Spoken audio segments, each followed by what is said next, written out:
death, there might be something, a place that was called Sheol in Hebrew, Sheol, which is a kind of a land of shadows. That somehow there might be something left of us beyond our death.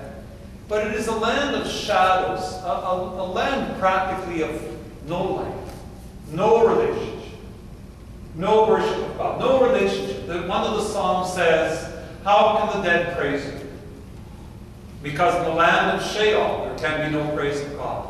See, that's the Jewish mentality of the Old Testament, that after death there was nothing. If there was something, it was kind of very tenuous, practical. Okay, so it's important to know that. About 400 years before the time of Jesus, there started growing in the consciousness of the people a sense that God is so powerful that God can redress a wrong even after a person has died. That something that is unjust, God can make it right even after the person has died.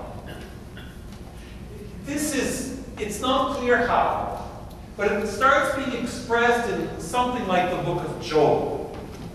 In the book of Job, Job is suffering unjustly. He's been a good man all his life, and his world has crumbled around him. And his friends are around him trying to convince him, Job, you must have done something wrong. Good friends, huh? Job, you have to have done something. I tell you, I did nothing wrong. I know I've been a good guy. I've done everything right. And look at this. My wife is dead. My kids have all been killed. I've lost all my cattle. I've lost my palace. Everything. And I'm sick. And I'm sitting here on this dung heap. You know. And I didn't do anything wrong. No, Job, you must have done something wrong. And they're long, if you read the book of Job, it's long, long speeches where you have friends convincing you that you must have done something wrong. They must have been Catholic.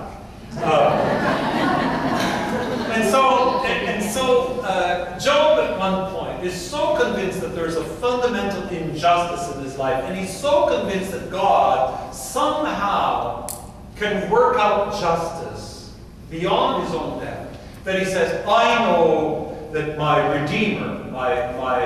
Redeemer here is the person who will pull me out of this unjust situation. I know that my Redeemer lives, and that I shall stand on the last day, and I will see him with my own eyes. That's the beginning of the sense that maybe God can do something beyond death, but it's still not clear. About 200 years before the time of Jesus, the people of Israel started being very influenced by Greek philosophers. Greek philosophers like Plato and Aristotle. Plato, you've heard that name, right? You know, we're talking about an old Greek philosopher many centuries before the time of Christ, but his thought influenced a lot of the last centuries of the Old Testament. And Plato's thoughts and Aristotle's also influenced Catholic theology for many centuries. And this is kind of strange, because it's not that it's bad, but I mean, Plato was not a Christian, and he was an intelligent man. But we shouldn't be taking the thoughts of Plato in order to decide what we believe. You know what I'm saying? And unfortunately, the thoughts of Plato kind of influenced us to the point that often we are Platonists without realizing it. We are all disciples of Plato more than we're disciples of Jesus when it comes to some of these issues. What did Plato believe? Plato believed that this world is a very imperfect world. As a matter of fact, this world, this physical world, this natural world in which we live, is only a very imperfect representation of the real world. The real world is a world which is not physical. but is in the world of ideas, the world of the mind.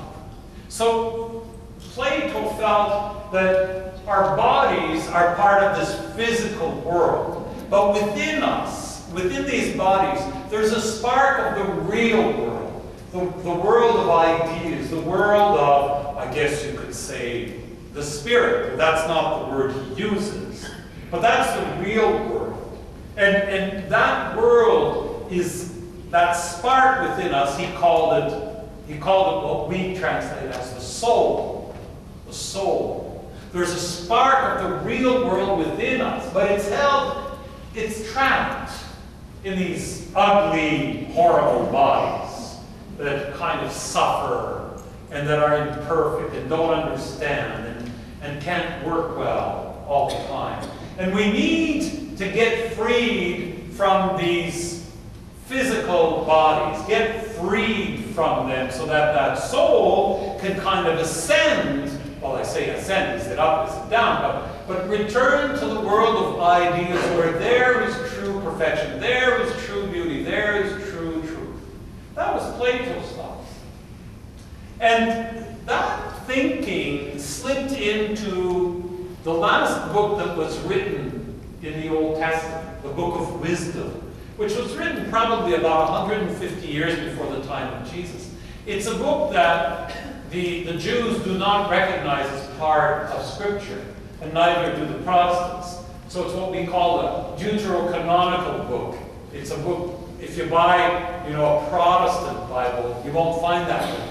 If you buy a Catholic Bible, Catholics, we recognize that book as being part of God's revealed Word. We won't get into that discussion, but that book, which was written, is influenced by Plato's thought, and that's where we get a text that says something like that, that don't consider that a young person who dies is being condemned. Actually, he's in a pretty good position. See, because he's not forced to go through all these years of being, enslaved by this corrupt body.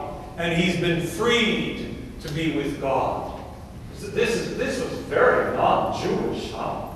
Very, very different from the Jews, because here we're starting to think of, and it's the first place in the Bible where we have the notion of the immortality of the soul.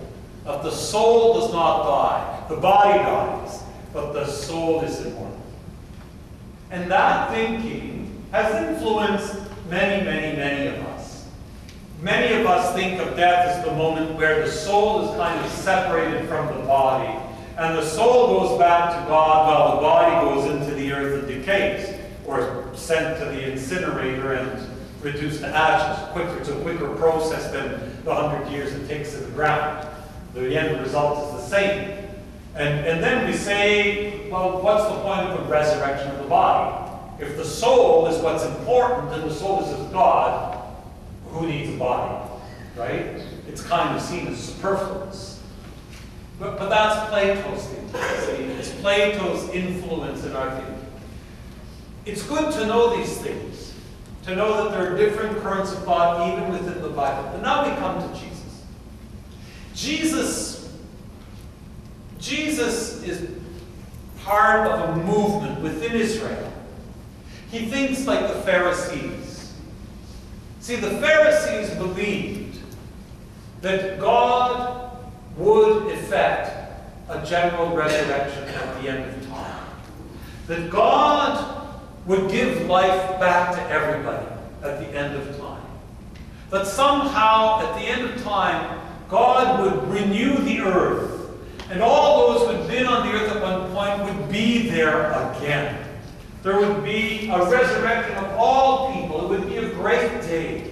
And in that day of resurrection, then all people would live kind of a perfect, prosperous life with no disease and with good relationships and no war. And it would be kind of perfection on earth. The Pharisees believed that. It's a thought that had started growing up about 100 years before the time of Jesus in Israel. And Jesus, in his teaching, he spoke of the resurrection of the dead. And so the Pharisees were interested in what Jesus had to say about this. Jesus didn't agree with the Pharisees on everything.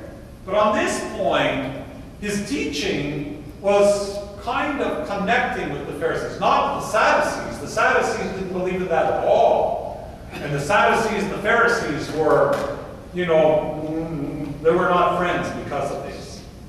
And they considered that Jesus was the Sadducees considered that Jesus was too much of a Pharisee because he was teaching about the resurrection of the dead. So there was this hope of a resurrection of the dead. There was this hope that God would set things right. It's a bit like Job. I believe that on the last day I will rise and I will see my Redeemer, the one who will make things just. That the unjust things of this world will be set right by God in a world of justice.